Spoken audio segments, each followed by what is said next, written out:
Good evening, everybody, and thanks for being here on a Tuesday evening in the rain, right? For a book? Wow. I am impressed. I'm really impressed. Yes. I'm Kaale. I am a senior editor at MD Publishers, and I brought this book to the world, I guess, with Lebohang.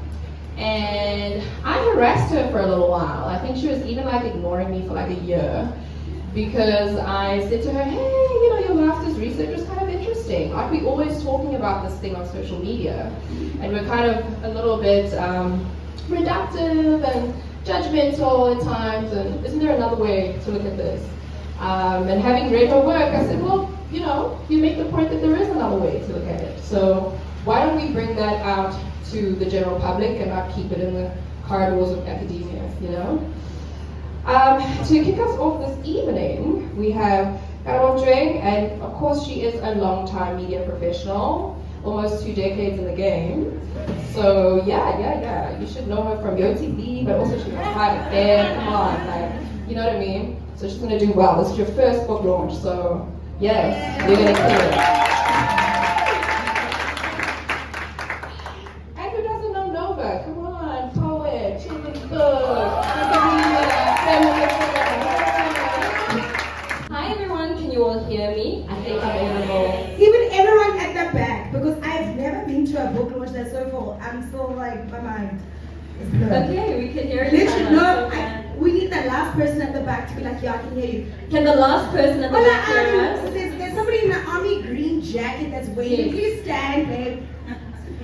Please stand. Sorry to put you like on the spot. Yes. Can you hear us? Yay. Perfect. Hello, everybody. Buddy's intro was so short. I feel like she left it up to me. Lebohang, we are all so proud of you. Oh my goodness. It feels so surreal to all be here. And I think I mentioned literally just 2 seconds ago that I have never in my life been to such a big book launch. Like a lot of the times it's like, oh, it's just intimate and it's just a few people. And I even remember saying to one of the people that you worked with, and I was like, what do you mean you have so many RSVPs? What is going on?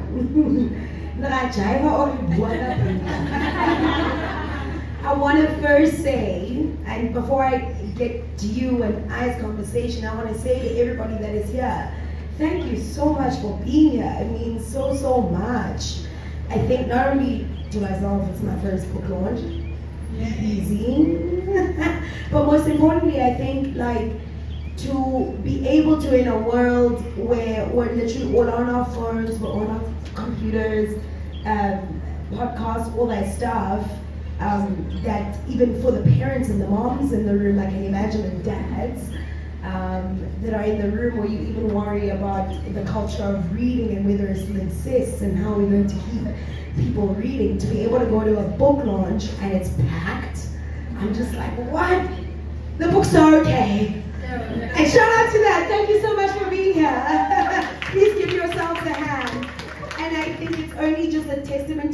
that you are and the relationships that you've built.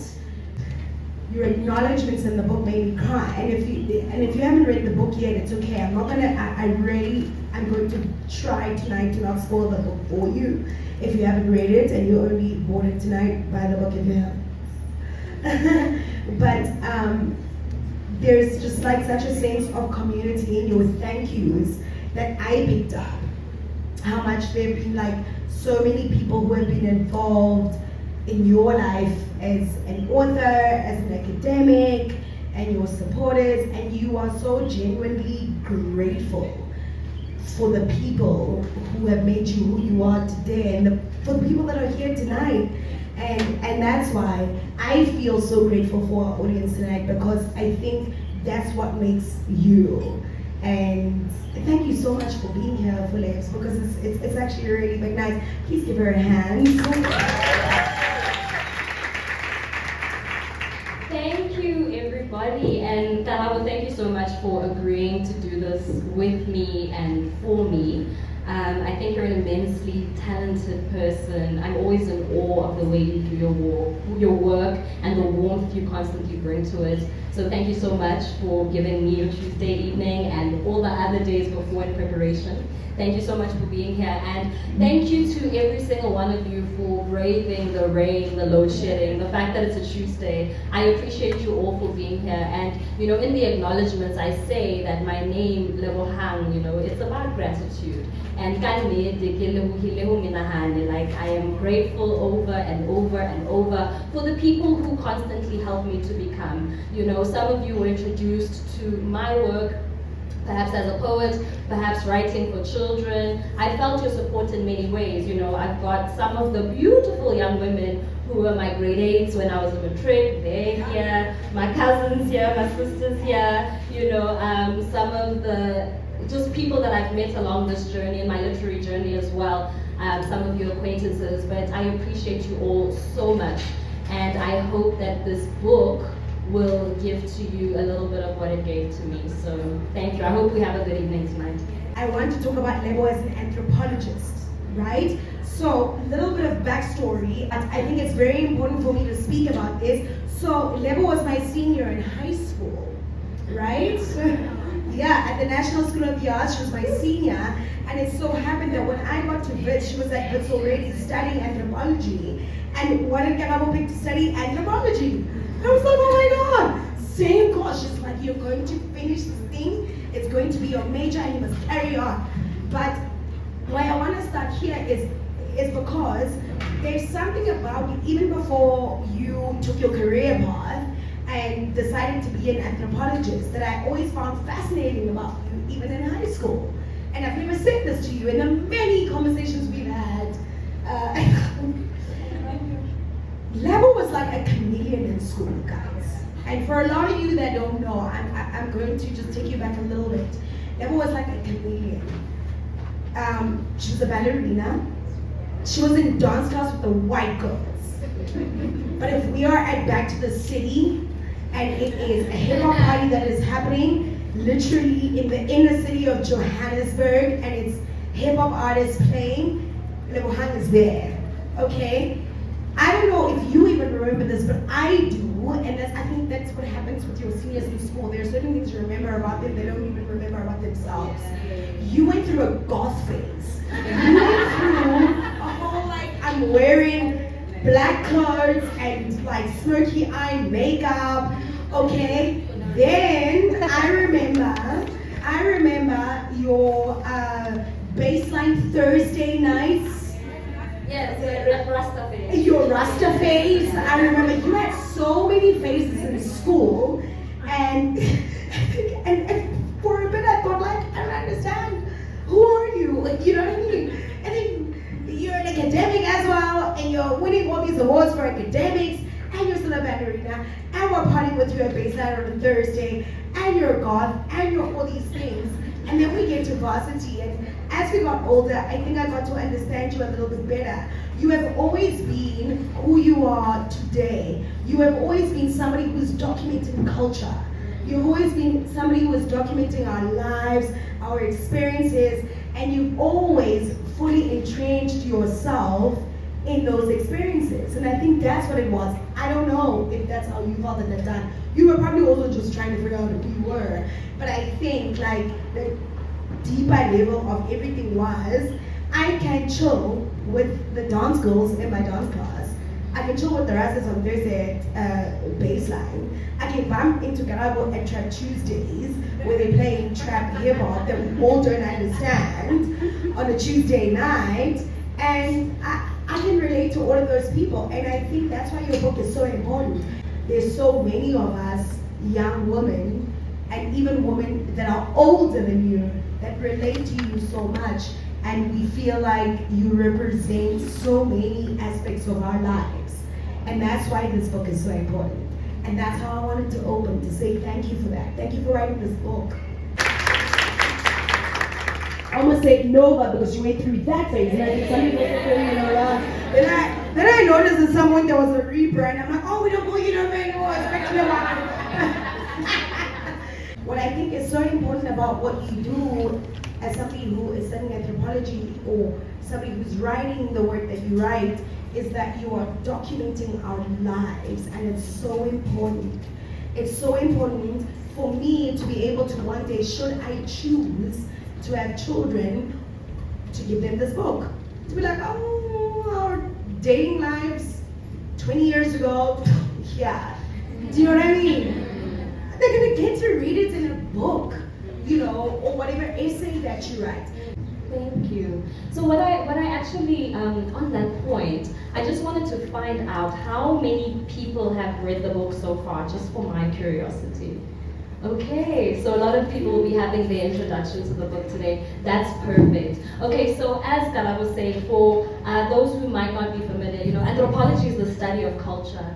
It's the study of human beings and understanding why it is we do what we do and what it is about the big global processes in the world have an influence on the way we construct our lives, the way we construct meaning. So a lot of anthropology is dedicated to many different things, but you know, what I find really interesting is, as Kaale was saying, I'm trying to document who we are. I want someone to read this book, hopefully 10, 20, 30 years from now, and be able to see what was concerning us as a people, what young black women were doing and what they were thinking about, what they were concerned about, and the different processes that were having an impact on why the various choices we're making were made.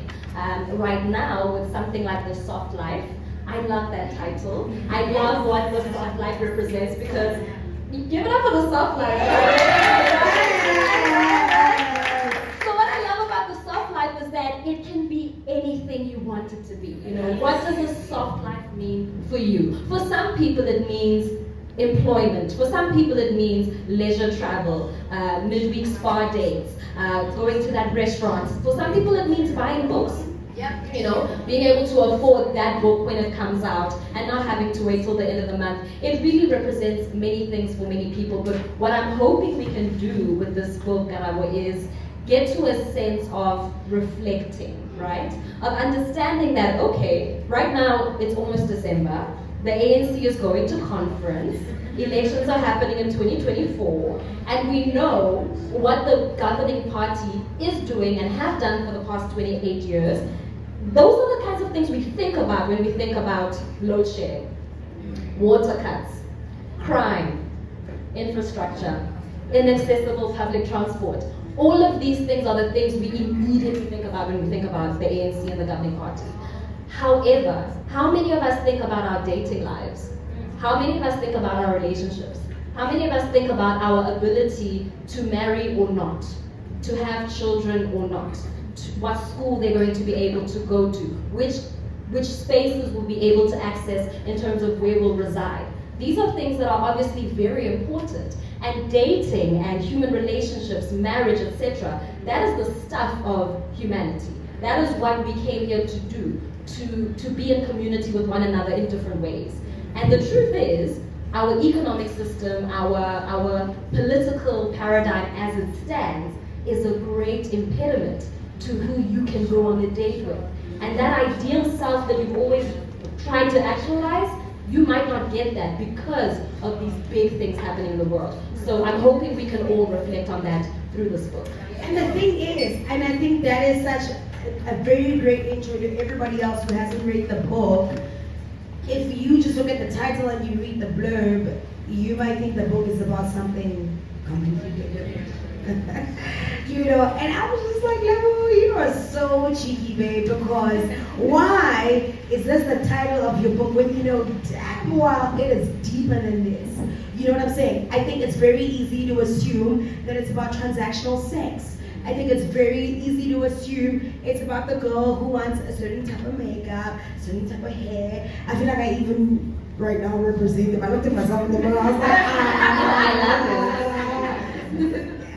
Lebo spoke about you in this book. Look at you. She spoke about the labor of the work and how it is so important to look a certain type of way because of work. And that there's so many things she speaks about in that book. But I was about to say, it is what you titled, the title of the book, I think you knew would confuse people.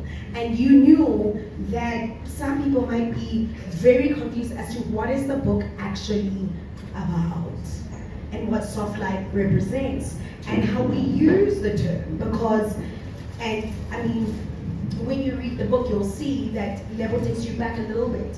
And she speaks about, remember Sugar Daddy, Sugar Mommy? Remember that? Yeah. Blessed, hashtag blessed. Like Slay Queen, which was like supposed to empower us, right? It's like, I'm slave. Yes. And it was meant to be a great thing for us black women, right? And then it turned into something else and it's like, oh, what do it's men who are using the word. And that's the thing, it's so problematic that we make things so popular. And sorry by saying we, if I'm alienating anyone, I don't mean to do that. And I don't think the book does that at all. But I think something you definitely point out in the book is how, as black women, like, we really are influencers of popular culture. And the minute we own something, somebody turns it into something else. I know what I'm saying. And then you're like, oh, I'm a slay queen, and oh, it's a bad thing. And oh, you date rich men because you want 1, 2, 3. You know what I'm saying? And then it turns into other things like soft life and that kind of stuff. So you go and you write this book. As an anthropologist, you write this book, you decide, okay, my other peers are writing about other things. I'm going to write about love, dating, romantic relationships, and I'm going to call it soft life. Yeah. And it's not what you think it is. For people in the room that doesn't understand what the book is about, what is it actually about? You would think it's about like a manual, like a how-to manual. Oh, yes. Right? Like a how-to. You would think, I mean, I would walk into exclusive books right now and be like, oh, soft life. I'm really trying to attain this kind of lifestyle, and that's what you think the book is about. And what you did is you literally titled your book, and it's the complete opposite of what the book is about. So let's talk about that. You're right about it being the opposite, because now that I think about it, I try my best to do a little bit of a deep dive into the circumstances that really prohibit a lot of people from realizing whatever the soft life means for them, you know. So there's a lot of talk about the economy, a lot of talk about our current social political climate. I speak a lot about social media as well, but in its essence, really, this is a book that hinges on the stories of 5 wonderful women, right? Nomonde, Lihle, Camilla, Jolie, and Bongi. These are 5 women who are between their late 20s and early 30s. These are women who are, some of them are in Joburg, one is in Cape Town. They come from all over the country, and they are trying to actualize the lives that they came for on this earth. You know, they're trying to actualize lives of purpose. These are hardworking, ambitious women. One is a publicist, one is an advertising executive, the other is an actuary, the other is an entrepreneur. 2 of them actually are entrepreneurs. And these are very driven young women who faced with all of what we are faced with in South Africa today, again, the power cuts, the water cuts, the crime, having to try to navigate your life through this quagmire of uncertainty every single day, the economy, petrol costs, etc. They are trying to navigate that life, and I start this book with COVID-19. And why COVID-19? Because as we keep hearing, it was an unprecedented time. It was a time of difficulty, it was a time of loss. It was a time that people are still trying to come back from right now as we speak. And because it shook people, what I found incredibly unsettling, but also fascinating, is that that's when I noticed the soft life. That's when this term came to my consciousness. I kept seeing it all over social media. I kept seeing it on Instagram. And even though I saw a lot of people being incredibly scathing, like, now that it's COVID and everything is shut down, what are the influencers going to do? What restaurants are they going to post from? What vacations are they going to go on? There was a very scathing sentiment around the important work that influencers do. And at the same time, it was like, okay, so this is a time of great loss for people, but this is also a time when people are just talking about the soft life and the luxury and so on. And we actually saw a lot of excessive displays of luxury at the same time. But it's also a time when a lot of young women joined OnlyFans, right? And so that also tells you about what was happening economically for a lot of people. People were retrenched, people lost jobs, people lost family, people lost homes, right? And so that's where I start this book with these young women, just to figure out where were you and what was happening when COVID-19 was unfolding in the country. They each give their responses, and we take it from there just to ground you in who these people are and what they're facing. And then in the second chapter, where we talk about love, dating, and relationships, love, choice, and modern dating, I introduce you to a little bit of their perspectives of what they believe constitutes a kind of romantic love, what they want for themselves versus what they currently have, what they're aspiring for. In the third chapter, I take you to phones, apps, and the World Wide Web, because part of my scholarly studies is really fascinated by the internet. The gift and the curse that is the internet, and how it's such a dynamic space where culture is constantly being produced and reproduced in that space. I find it incredibly fascinating. And so what are young women doing with these tools of modernity, like their phones, like the internet, etc.? We speak a little bit about that. In the fourth chapter, I call it Sex Work Gevaar. And the reason why I call it that is because every time young black women specifically express their desire to be in a particular kind of relationship, to have ease, to be able to choose which area of code they want to live in, to choose what kind of husband or what kind of romantic partner they want, they met with a lot of opposition, because I think that the undertone is what makes you think you deserve that, right? Exactly. Why do you think you're a black woman, you're supposed to be humble. Just be fine with anything you down get. to earth, you're supposed to struggle. Just chill. And actually just be okay with whatever you get. Don't think, demand, aspire. Just chill, and whatever comes, take it. Okay? So that's the kind of messaging, right? And also, if you persist, if you say, no, this is what I want, these are my aspirations, you are given the scarecrow of abuse, right? Like, this is what Pumla Dinokola calls the female fear factory, right? Because you are stepping out of line, you are disciplined back into the regime of just like a kind of submission to this fear factory. Because if you dare to aspire for what is not common, what is not usual, what is not normative, then you need to kind of be scared back into place. And a lot of this is with young women being accused of being, we'll use the word prostitutes. Like, there's that accusation that floats around quite freely without bothering to understand that, number one, sex work is work, okay? And then number two, that young women have choice and agency, right? So those are the things that are waged against women. But what we find in that chapter is that actually, it's not about the relationships that they're in. Women in South Africa are in danger. Period. Yes, I find that such, in that particular chapter, it's actually one of my favorite chapters in your book. It's chapter 4 if you haven't read the book.